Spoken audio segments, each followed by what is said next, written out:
കൂദാശയിൽ ജീവിക്കുന്ന ആൾക്കാരെ ഉടമ്പടി എടുക്കുമ്പോൾ അച്ഛൻ്റെ ഈ നോട്ടുകളെല്ലാം മനസ്സിൽ സൂക്ഷിക്കണം. കൂദാശയുടെ പുറത്തുള്ളവർക്ക് അത് ബാധകമല്ല. കൂദാശയിൽ ജീവിക്കുന്ന ആൾക്കാരുണ്ട്. ജന്മകാലം മുഴുവൻ കൂദാശ എന്തിനു വേണ്ടി സ്ഥാപിക്കപ്പെട്ടതാണ്? നിത്യത വരെ കർത്താവിൻ്റെ കൂടെ ജീവിക്കാൻ. നമുക്ക് 70 കൊല്ലം കൊണ്ട് ജീവിച്ച മുതലായെങ്കിൽ കർത്താവിന് ഈ അവസ്ഥയിൽ ക്രൂശിക്കപ്പെടേണ്ട കാര്യമില്ലായിരുന്നു. നിത്യതയ്ക്ക് വേണ്ടിയാണ് അവൻ പാപത്തിന് പരിഹാരം ചെയ്തത്.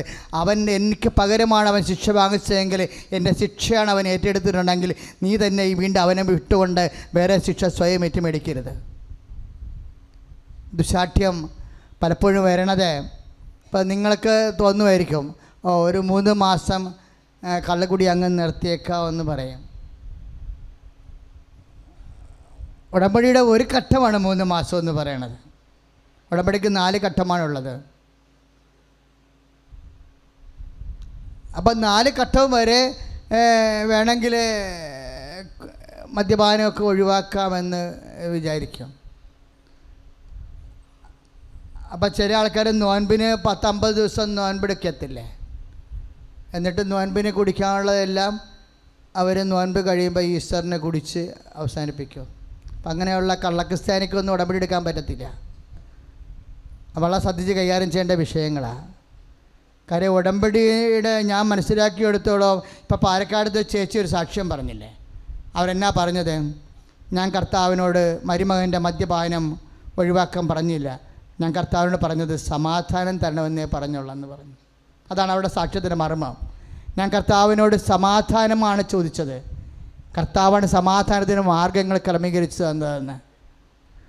അതുപോലെ നീ ചോദിക്കുന്ന കൂടുതൽ നൽകാൻ കഴിയും ദൈവത്തിന്. നീ ചോദിക്കുന്നതിനൊക്കെ കൂടുതൽ നൽകാൻ കഴിയുന്ന ദൈവത്തിനാണ് വചനം സ്തോത്രം ചെയ്യുന്നത്. അതുപോലെ നീ ദൈവതിരുസന്നിധിയിൽ സത്യസന്ധത കാണിച്ചാൽ നീ ചോദിക്കുന്നതിനൊക്കെ കൂടുതൽ ദൈവം നിനക്ക് തരും. പക്ഷെ നീ ദൈവം നിനക്ക് തരുമ്പോഴും നീ എപ്പോഴും ഓർക്കണം, ഉടമ്പടിയുടെ ആത്യന്തികമായ ലക്ഷ്യം ദൈവത്തിൻ്റെ അനുഗ്രഹങ്ങളല്ല, ദൈവത്തിൻ്റെ സാന്നിധ്യമാണെങ്കിൽ ആ സാന്നിധ്യം നിത്യത വരെ ഉള്ളതാണെങ്കിലും നിത്യത വരെയുള്ള ദൈവത്തിൻ്റെ സാന്നിധ്യത്തെ ഉറപ്പുവരുത്താൻ വേണ്ടി ജീവിതം നിത്യമായിട്ട് ക്രമീകരിക്കാൻ വേണ്ടി ശക്തമായ സ്തുതികട ഹല്ലേലൂയ.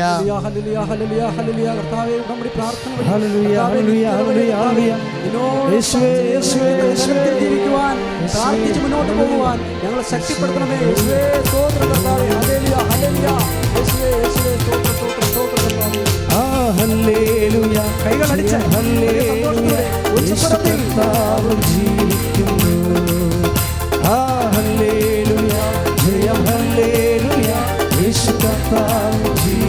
ഒരുമിച്ച് പാടും എല്ലാവരും.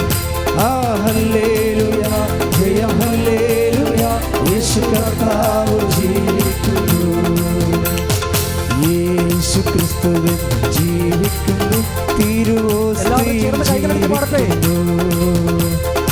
യേശു ക്രിസ്തുവിൽ ജീവിക്കുന്നു, തിരുവോസ്തി സ്വയം ഭോജ്യമായി നൽകിതൻ സ്നേഹിതരോട് നിത്യം വസിച്ചിടുവാൻ. സ്വയം ഭോജ്യമായി നൽകിതൻ സ്നേഹിതരോട് നിത്യം വസിച്ചിടുവാൻ. കൈകൾ ഉയർത്തി ഹല്ലേലൂയ, ജയം ഹല്ലേലൂയ, യേശു കർത്താവ് ജീവിക്കുന്നു, ഹല്ലേലൂയ, ജയം ഹല്ലേലൂയ, യേശു കർത്താവ് ജീവിക്കുന്നു, ഹല്ലേലൂയ, ജയം ഹല്ലേലൂയ, യേശു കർത്താവ് ജീവിക്കുന്നു. സ്തുതിക്കട്ടെ. ഹല്ലേലൂയ, ഹല്ലേലൂയ, ഹല്ലേലൂയ, യേശുവേ ഹല്ലേലൂയ. ഉടമ്പടി പ്രാർത്ഥിച്ചുവേ ഹല്ലേലൂയ. ശക്തിയോടെ സ്തുതിക്കട്ടെ. ഹല്ലേലൂയ, യേശുവേ യേശുവേ hallelujah, hallelujah, hallelujah, hallelujah, hallelujah.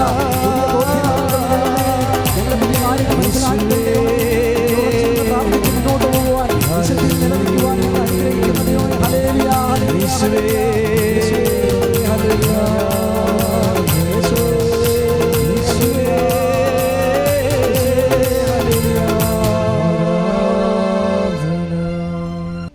രോഗസൗഖ്യ പ്രാർത്ഥനയുടെ സമയമാണ്. ജീവിത ദുരിതങ്ങൾക്കും ഉടമ്പടിയിൽ വച്ചിരിക്കുന്ന വിഷയങ്ങൾക്കും ദൈവത്തിൻ്റെ ഇടപെടൽ ഉറപ്പുവരുത്തുന്ന സമയമാണ്.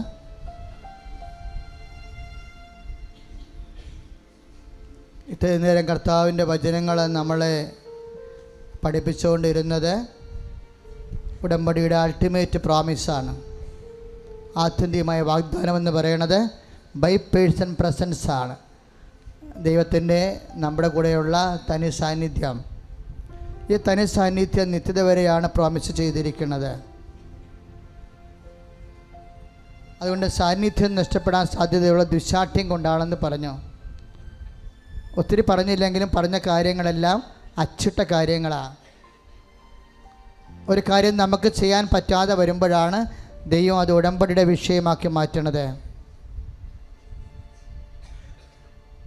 ഒരു കാര്യം നമുക്ക് നമ്മുടെ കഴിവ് കൊണ്ടോ നമ്മുടെ സ്വാധീനം കൊണ്ടോ ജീവിതത്തിൽ നടക്കാത്ത കാര്യങ്ങൾ വരുമ്പോഴാണ് ദൈവം അതിനെ ഒരു എഗ്രിമെൻറ്റിൻ്റെ ടേംസ് ആൻഡ് കണ്ടീഷനിലേക്ക് അതിൻ്റെ ഫ്രെയിമിൽ കൊണ്ടുവരുന്നത്. അങ്ങനെയാണ് ഉടമ്പടി തുടങ്ങിയത്. 33:10 ഉടമ്പടിയെക്കുറിച്ച് പറയുന്നുണ്ട്. പുറപ്പാടിൻ്റെ പുസ്തകത്തിൽ 33:10 എങ്ങനെയാണ് ഉടമ്പടി തുടങ്ങിയെന്ന് പറയുന്നുണ്ട്. കാരണം അത് നമ്മൾ ഉടമ്പടി ചെയ്തിരിക്കുന്ന സഹോദരങ്ങൾ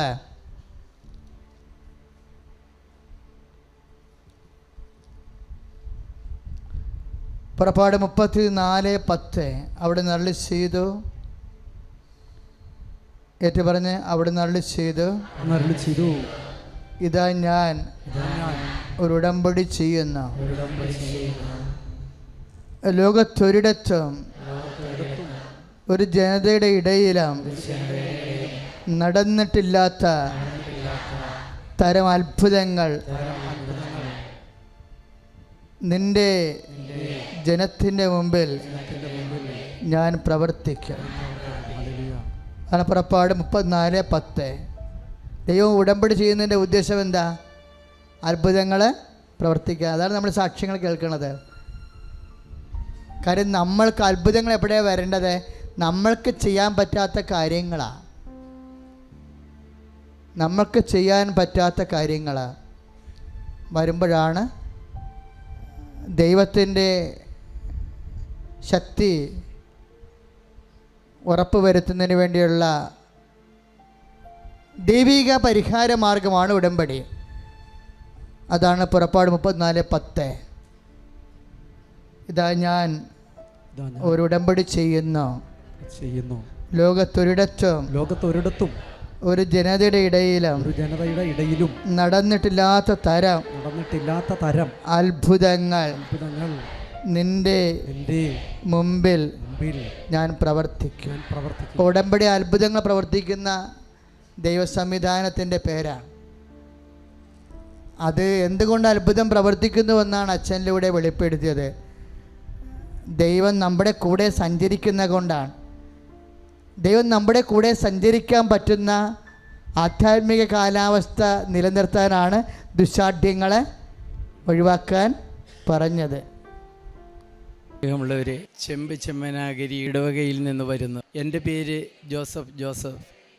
ഞാൻ ഇവിടെ ഫെബ്രുവരി 15 വന്ന് കൃപാസനത്തിൽ വന്ന് ഉടമ്പടിയെടുത്ത് എൻ്റെ മകൻ ഈ നിൽക്കുന്ന സെബാസിന് വേണ്ടിയാണ് ഞാൻ ഉടമ്പടിയെടുത്തത്. ഈ മകൻ ചെമ്പിപ്പള്ളിയിലെ കപ്പ്യാരായി ശുശ്രൂഷ ചെയ്യുകയാണ്. ചെമ്പിപ്പള്ളിയുടെ അടുത്ത് വെച്ച് ഒരു ബൈക്ക് അതിസ്പീഡിൽ വന്ന് സൈഡിൽ നിന്ന് ഇവനെ ഇടിച്ചു തെറിപ്പിക്കുകയും ഇവൻ തലയടിച്ച് തലകുത്തി ആ റോഡിൽ വീഴുകയും ബോധം പോവുകയും ചെയ്തു. മറ്റുള്ള എല്ലാവരും ഓടിയെത്തി അവനെ എടുത്തുകൊണ്ട് ഇൻഡോ മെരീൻ ഹോസ്പിറ്റലിലേക്ക് കൊണ്ടുവന്നു എത്രയും പെട്ടെന്ന്. എന്നാൽ അവന് സംസാരിക്കാനോ കൈകാലുകൾ അനക്കാനോ അവന് കഴിഞ്ഞില്ല, കണ്ണ് തുറന്നിരുന്നിരുന്നില്ല. ഡോക്ടർ എത്രയും പെട്ടെന്ന് തന്നെ അവനെ CT സ്കാൻ എടുക്കുകയും അവനെ തലയോട് പൊട്ടിയിട്ടുണ്ടെന്ന് റാ പോലെ ആകൃതിയിൽ പൊട്ടിയിട്ടുണ്ടെന്നും ഇവിടെ തുറന്നിരിക്കുകയാണെന്നും ഡോക്ടർ സ്കാനിങ്ങിലൂടെ ഞങ്ങളോട് പറഞ്ഞു. ബ്ലഡ് ബ്ലീഡിംഗ് ഉണ്ട്, തലയിൽ നീർക്കെട്ടിലുണ്ടായിരിക്കുന്നു. അതുകൊണ്ട് അവന് എത്രയും പെട്ടെന്ന് അവൻ്റെ ഭാര്യയെ അറിയിക്കാൻ പറഞ്ഞു. അവൻ്റെ ഭാര്യ ഇസ്രായേലിൽ വേല ചെയ്യുകയായിരുന്നു. അങ്ങനെ സീരിയസ് ആണെന്ന് പറഞ്ഞുകൊണ്ട് അവൾക്ക് മെസ്സേജ് അയക്കുകയും ഇസ്രായേലിൽ നിന്ന് എത്രയും പെട്ടെന്ന് അവൾ ചെമ്മനാഗിരി ഇൻഡോ അമേരിക്കൻ ഹോസ്പിറ്റലിൽ എത്തിച്ചേരുകയും ചെയ്തു. എന്നാൽ ഡോക്ടർ ഞങ്ങളോട് പറഞ്ഞത് ഈ ഒരു വശം തളർന്നു പോവുകയും അവനെ സംസാരിക്കാൻ ബുദ്ധിമുട്ടായിരിക്കും എന്നും പറഞ്ഞു. മാത്രമല്ല 6 ആഴ്ച മുതൽ 12-16 ആഴ്ച അവൻ വെൻറ്റിലേറ്ററിൽ കിടക്കേണ്ടി വരികയും ചെയ്യുമെന്ന് ഡോക്ടർ പറഞ്ഞു. അങ്ങനെ വളരെ ഭാരപ്പെട്ട് ഞാൻ എന്ത് ചെയ്യും എന്ന് വിചാരിച്ച് അവിടെ നട്ടം തിരിഞ്ഞു നിന്നു.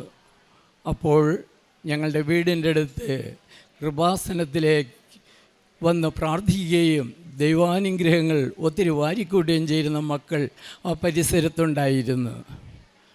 ഇനി നമുക്ക് പ്രാർത്ഥനയിലൂടെ മാത്രമേ അവനെ തിരിച്ചു കിട്ടുകയുള്ളൂ എന്ന് പറഞ്ഞു. കാരണം ഫെബ്രുവരി 11 അവൻ മരിച്ചതുപോലെ ആയിരിക്കുന്നു, മരിച്ചു എന്ന് മാത്രം സർട്ടിഫിക്കറ്റ് ചെയ്തില്ല എന്ന് മാത്രമേ ഡോക്ടർ ചെയ്തിട്ടുള്ളൂ.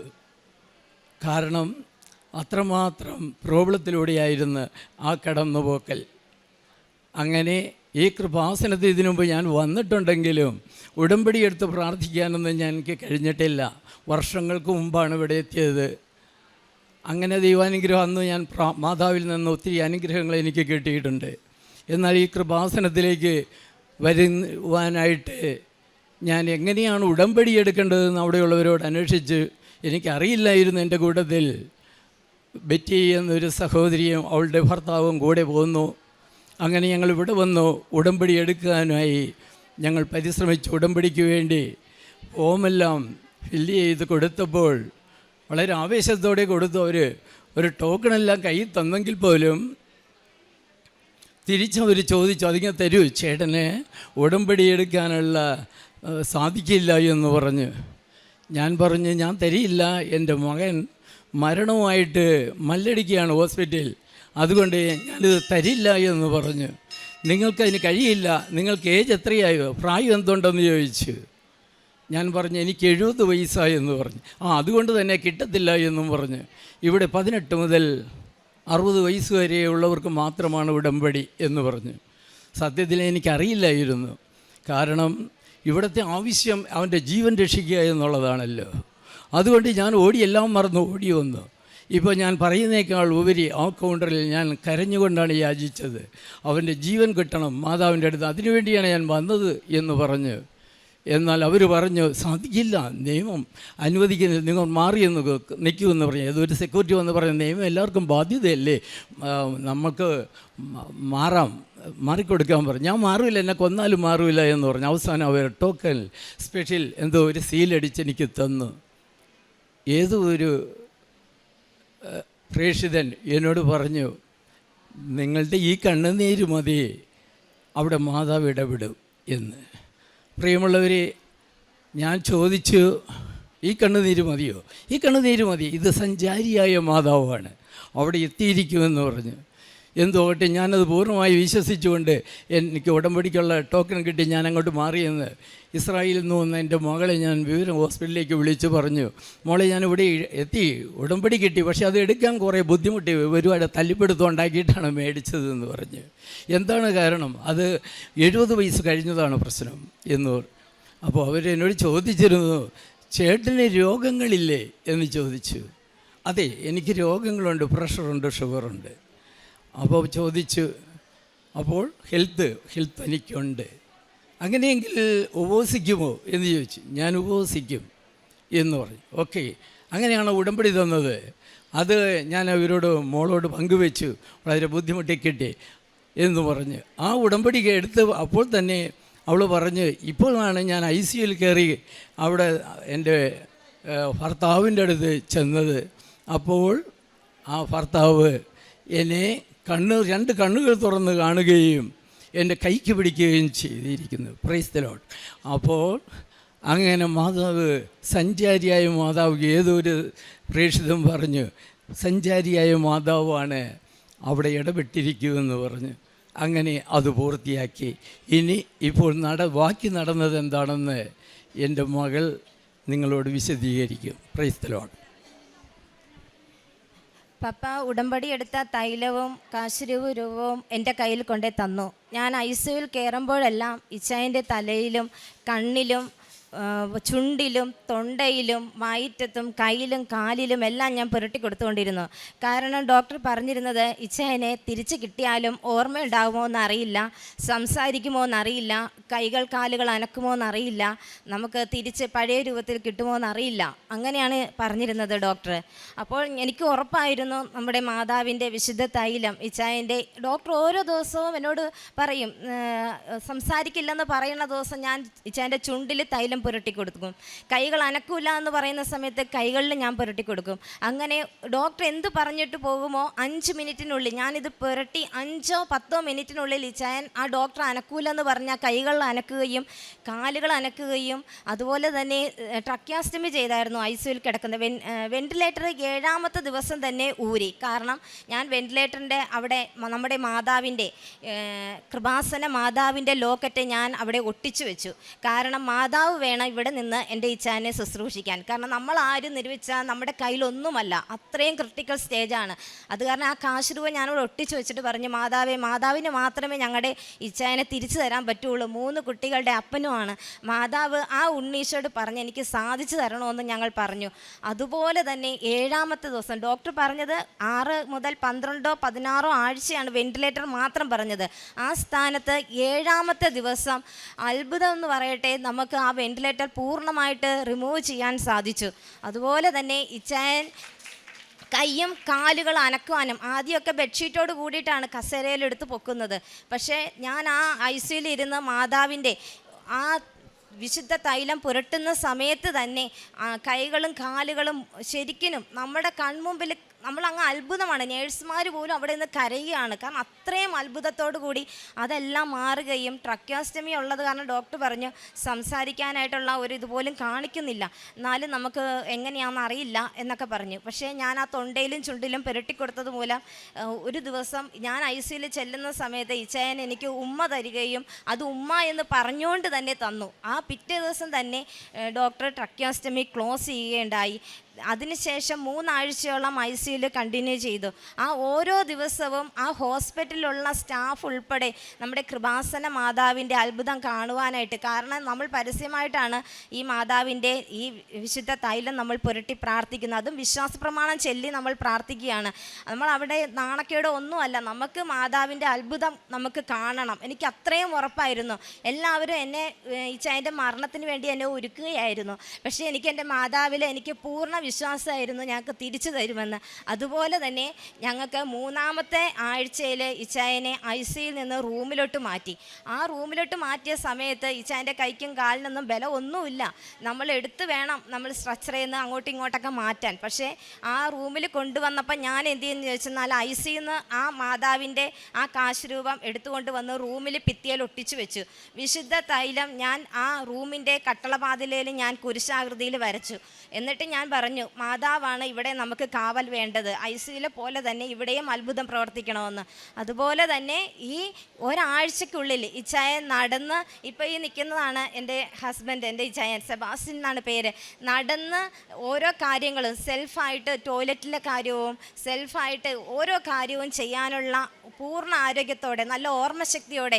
ഞാൻ ചോദിച്ചു, 4ാമത്തെ ദിവസം 29ാമത്തെ ദിവസമാണ് ഹോസ്പിറ്റലിൽ നിന്ന് ഞങ്ങൾ ഡിസ്ചാർജ് ചെയ്യുന്നത്. ഞാൻ ഡോക്ടറോട് ചോദിച്ചു, ഡോക്ടറെ വീട്ടിൽ പോയിട്ട് ഇനി വല്ല ഫിസിയോയോ എന്തെങ്കിലും ചെയ്യണോ? ഡോക്ടർ പറഞ്ഞു അതിൻ്റെ ഒരാവശ്യമില്ല, കൈക്കും കാലിനും പൂർണ്ണ ആരോഗ്യത്തോടെയാണ് ദൈവം നമുക്ക് നിൻ്റെ ഹസ്ബൻഡിനെ തന്നിരിക്കുന്നത്. അതിനെല്ലാം നമ്മുടെ ഈ പരിശുദ്ധ അമ്മയുടെ കൃപാസന മാതാവിനോട് ഞങ്ങൾ കടപ്പെട്ടിരിക്കുന്നു, ഞങ്ങളുടെ കുടുംബം മുഴുവനും. കാരണം ആ വിശുദ്ധ തൈലം നമുക്ക് അത്രയും അത്ഭുതമാണ്. അത് മിനിറ്റുകൾക്കുള്ളിലാണ് നമുക്ക് അവിടെ ഡോക്ടർ നമ്മുടെ അടുത്ത് അത് നടക്കില്ല എന്ന് പറഞ്ഞു പോണ 5-10 മിനിറ്റിനുള്ളിൽ നമ്മളത് പ്രാർത്ഥിക്കുന്ന സമയത്ത് തന്നെ അവിടെ നമുക്ക് ആ അത്ഭുതം കാണുവാൻ സാധിച്ചു. ഇവിടുന്ന് നമ്മൾക്ക് കിട്ടിയ ആ പത്രം എന്ന് പറഞ്ഞു കഴിഞ്ഞാൽ എല്ലാവർക്കും സാധാ ഒരു പത്രമല്ല, അതിന് അത്രയും വിശുദ്ധമാണ്. ആ പത്രം കൊണ്ടുപോയി ഞാൻ ഹോസ്പിറ്റലിലെ ഓരോ പേഷ്യൻറ്റിൻ്റെയും കയ്യിൽ കൊടുത്തു. അതിൻ്റെ അകത്ത് കൊടുത്തപ്പോൾ ഓരോ പേഷ്യൻറ്റിൻ്റെയും ആൾക്കാർക്ക് ബെറ്ററായിട്ട് ഓരോ ദിവസവും ഓരോ ബൈസ്റ്റാൻഡർമാരും വന്ന് പറഞ്ഞു, ഞങ്ങളുടെ പേഷ്യൻറ്റിനെ ഇന്ന് ഇമ്പ്രൂവ് ആയി കേട്ടോ, ഞങ്ങളുടെ ഡോക്ടർ ഇന്ന് പോസിറ്റീവായിട്ട് പറഞ്ഞു. അത് എൻ്റെ ഇച്ഛായന് മാത്രമല്ല, ഈ പപ്പ ഉടമ്പടി എടുത്തത് മൂലം അനുഗ്രഹം ലഭിച്ചത്. ആ ഹോസ്പിറ്റലിൽ വേറെയും പേഷ്യൻറ്റിന് നമ്മൾ ആ കൊടുത്ത പത്രം മൂലം ഒരുപാട് പേഷ്യൻറ്റിന് ഒക്കെ ഇമ്പ്രൂവ് ആകുകയും എല്ലാം ചെയ്തു. അങ്ങനെ ഞങ്ങൾക്ക് ഇച്ഛായനെ ഇപ്പോൾ ഒരു മാസത്തെ ഒരു ഗുളിക തന്നു വിട്ടു എന്നല്ലാതെ ഒരു ഫിസിയോയോ വേറെ ഒരു ട്രീറ്റ്മെൻറ്റോ ഞങ്ങൾക്ക് വേണ്ടി വന്നില്ല. അത്രയും അത്ഭുതമാണ് ഈ മാതാവിലൂടെ ഞങ്ങൾക്ക് ലഭിച്ചത്. മാതാവിന് 1000 നന്ദി ഞങ്ങളുടെ കുടുംബത്തിൻ്റെ പേരിൽ എല്ലാവരുടെയും മുന്നേ ഞങ്ങൾ അർപ്പിക്കുന്നു. ഈ ഉടമ്പടിയിൽ പ്രധാനമായിട്ടും പറഞ്ഞിരുന്ന ഒരു കാര്യമാണ് വിശുദ്ധ കുർബാന എന്നും കൈക്കൊള്ളണം, എന്നും കുർബാനയ്ക്ക് കൂടണം എന്നൊക്കെയുള്ള കാര്യങ്ങൾ. അതിൻ്റെ അകത്ത് നമുക്ക് പള്ളിയിൽ നേരിൽ പോയി കൂടാൻ പറ്റുന്ന സാഹചര്യങ്ങളെല്ലാം പള്ളിയിൽ നേരിൽ തന്നെ പോയി നമ്മൾ കുർബാനയിൽ പങ്കെടുത്തിരുന്നു.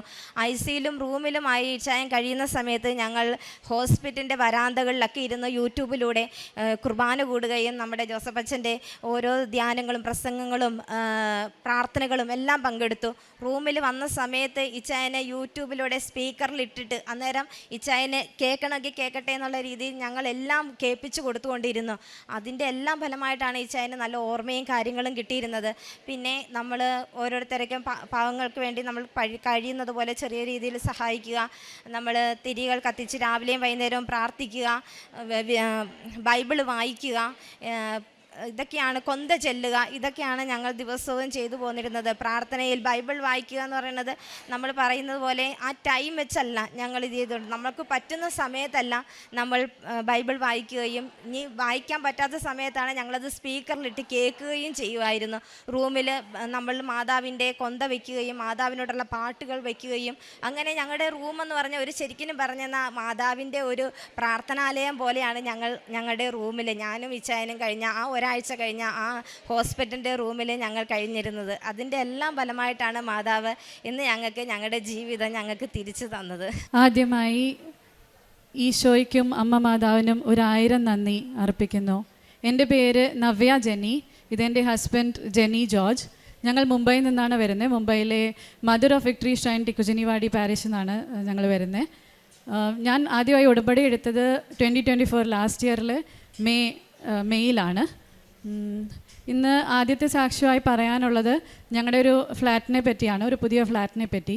അപ്പം കഴിഞ്ഞ കൊല്ലം 24 മെയ്യിൽ ഉടമ്പടി എടുത്തതിന് ശേഷം ഞാൻ ചെന്നപ്പം നമ്മളൊരു ഇച്ചിരി വലിയ ഫ്ലാറ്റ് ആഗ്രഹിച്ചായിരുന്നു മുംബൈയിൽ. അപ്പം ഞങ്ങളത് അന്വേഷിച്ച് നടന്നു. ജൂണിൽ ഒരു 3 ബെഡ്റൂം 3 BHK ഫ്ലാറ്റ് നമുക്കായി റെഡിയായി കിട്ടി. നമ്മളൊരു ബുക്കിംഗ് എമൗണ്ട് ഒക്കെ കൊടുത്തു. സ്പേസും പാർക്കിംഗ് സ്പേസും എല്ലാം കൺസിഡർ ചെയ്തിട്ട് ഒരു നല്ലൊരു ഫ്ലാറ്റാണെന്ന് തോന്നി, അതുകൊണ്ട് ബുക്ക് ചെയ്തു. പക്ഷേ എന്തോ ആ ഫ്ലാറ്റിൽ കടന്നു ചെന്നപ്പോൾ എനിക്കൊരു സ്ലൈറ്റ് നെഗറ്റീവ് എനർജി ഫീൽ ചെയ്തു. അപ്പം ഞാൻ ആദ്യമായിട്ട് ചെയ്ത ഉടമ്പടി ഉപ്പ് എടുത്തിട്ട് ആ വീട്ടിലെ കിച്ചൺ, മെയിൻ പാർട്ടായ കിച്ചണിൽ ഇച്ചിരി ഉപ്പ് വിതറി പ്രാർത്ഥിച്ച് മാതാവിനോട് പറഞ്ഞു, മാതാവ് ഇത് ഞങ്ങൾക്കുള്ള വീടാണെങ്കിൽ മാതാവ് എന്നെ കാനായിലെ കല്യാണത്തിൽ മാതാവ് അവരുടെ നീഡ് അറിഞ്ഞ് പ്രവർത്തിച്ച പോലെ ഈ വീട് ഞങ്ങൾക്കുള്ളതാണെങ്കിൽ ഞങ്ങൾക്ക് തരണേ, അല്ലെങ്കിൽ ഇതിനെ മാറ്റി തരണേ എന്ന്. പക്ഷേ അത് പ്രൊസീഡ് ചെയ്തു. ഓൾമോസ്റ്റ് രജിസ്ട്രേഷന് വേണ്ടിയിട്ട് ഒരു എമൗണ്ട് അടയ്ക്കണം. അത് കഴിഞ്ഞിട്ടാണ് എഗ്രിമെൻറ്റിന് പോകുന്നത്. അപ്പോൾ ഒരു 14 lakhs നമ്മൾ അടച്ചു. അത് കഴിഞ്ഞിട്ട് അഗ്രിമെൻറ്റിന് പോയി. പക്ഷേ എഗ്രിമെൻറ്റിന് പോയ അന്ന് ആ ഫ്ലാറ്റിൻ്റെ ഓൾഡ് ഓണർ അയാൾ എന്തോ ലീഗൽ എക്സ്ക്യൂസസ് ഒക്കെ പറഞ്ഞ് ഒഴിഞ്ഞു മാറി. നമുക്ക് അഗ്രിമെൻറ്റ് നടത്താൻ പറ്റിയില്ല. നമ്മുടെ 14 ലക്ഷം ഓൾമോസ്റ്റ് സ്റ്റക്കായിപ്പോയി. അപ്പം നമ്മൾ ഗവൺമെൻറ് പ്രൊസീജിയറൊക്കെ അന്വേഷിച്ചപ്പോൾ ഒരു 1-2 കൊല്ലമൊക്കെ പിടിക്കുന്ന ഒരു പ്രൊസീജിയറാണ്. അപ്പം ഇത്രയും പൈസ സ്റ്റക്കായി, കഷ്ടപ്പെട്ടുണ്ടാക്കിയ ഇത്രയും പൈസ സ്റ്റക്കായി കണക്ക് ഞങ്ങൾക്കൊരു വേറെ ഫ്ലാറ്റ് എടുക്കാൻ ബുദ്ധിമുട്ടാണ്. ഇത്രയും പൈസ പിന്നെ ഞങ്ങൾ എവിടെ നിന്ന് അറേഞ്ച് ചെയ്യുന്നത്? അപ്പം ഞങ്ങൾ ഒത്തിരി പ്രാർത്ഥിച്ചു. എന്നും ഉടമ്പടി തൈലം ഇട്ട് ഉടമ്പടി റിട്രീറ്റും പ്രേയേഴ്സ് എല്ലാം ഞങ്ങൾ 2 പേരും കുഞ്ഞുങ്ങളെല്ലാവരും ചെയ്യുമായിരുന്നു. പ്രാർത്ഥിച്ചതിൻ്റെ ഫലമായി ഒരു ഏജൻറ്റിനെ കിട്ടി ഞങ്ങൾക്ക്. അയാൾ ഹെൽപ്പ് ചെയ്തിട്ട് നമുക്ക് ഒരു 3 മാസത്തിനുള്ളിൽ ഈശോയുടെയും അമ്മ മാതാവിൻ്റെയൊക്കെ കൃപ കൊണ്ട് നമുക്ക് 3 മാസം കൊണ്ട് ആ പൈസ റിക്കവർ ചെയ്യാൻ പറ്റി. അത് മാത്രമല്ല, ഞാൻ ഉടമ്പടി എടുത്ത് മെയ്യിലാണ് ഞങ്ങൾക്ക് വേറെ ഒരു വീട് നൽകി ഈശോയും മാതാവ് അനുഗ്രഹിച്ചു. ഓഗസ്റ്റിൽ ആ പുതിയ വീടിൻ്റെ സെയിം ബിൽഡിങ്ങിൽ തന്നെ വേറെ ഒരു ഫ്ലോറിൽ നമ്മൾ വീടെടുത്ത് നമ്മളെ അനുഗ്രഹിച്ചു. ഇപ്പം നമ്മൾ ആ വീട്ടിൽ ഹാപ്പി ആയിട്ട് ജീവിക്കുന്നു. അതിൻ്റെ കൂടെ തന്നെ റിലേറ്റഡ് ആയിട്ടുള്ളൊരു രണ്ടാമത്തെ സാക്ഷി ഏതാണെന്ന് വെച്ചാൽ ഞങ്ങൾ രണ്ടുപേരും കുറേ നാളായി, ഒരു 6-7 വർഷമായി അബ്രോഡിൽ ഒരു ജോലി ട്രൈ ചെയ്യുന്നത്, അറ്റ്ലീസ്റ്റ് ഒരാൾക്കെങ്കിലും ജോലി കിട്ടാനായിട്ട്. അപ്പോൾ ഇതൊരു നിയോഗമായിട്ട് ഉടമ്പടിയിൽ പ്രാർത്ഥിച്ചായിരുന്നു. അതിൻ്റെ ഫലമായി ഇപ്പോൾ എൻ്റെ ഹസ്ബൻഡിന് അബ്രോഡ് സെയിം ബാങ്കിൽ തന്നെ ഒരു ട്രാൻസ്ഫർ വഴി അബ്രോഡിൽ ഒരു ഓപ്പർച്യൂണിറ്റി കിട്ടിയിട്ടുണ്ട്. അപ്പോൾ ആൾ ജൂലൈയിൽ പോവും. അത് നടന്ന ഇതെന്ന് വെച്ചാൽ നമുക്ക് ഈ പുതിയ വീടിൻ്റെ അഡ്രസ്സ് വെച്ച് പാസ്പോർട്ട് നമ്മൾ പുതുക്കി. ഇപ്പോൾ റീസെൻ്റ്ലി ഏപ്രിൽ-മെയിലാണ് പുതുക്കിയത്. ആ പാസ്പോർട്ട് പുതുക്കിയ കറക്റ്റ് 3-ാം ദിവസം ആൾക്ക് ഓഫറും വന്നു. അപ്പോൾ മാതാവും ഈശോയും കൊണ്ടുവന്ന ആ വീടിൻ്റെ പേരിട്ട് പാസ്പോർട്ട് വന്നപ്പം അതിനകത്ത് വിസ സ്റ്റാമ്പ് ചെയ്യാനായിട്ട് കറക്റ്റ് 3-ാം ദിവസം ഓഫറും കിട്ടി.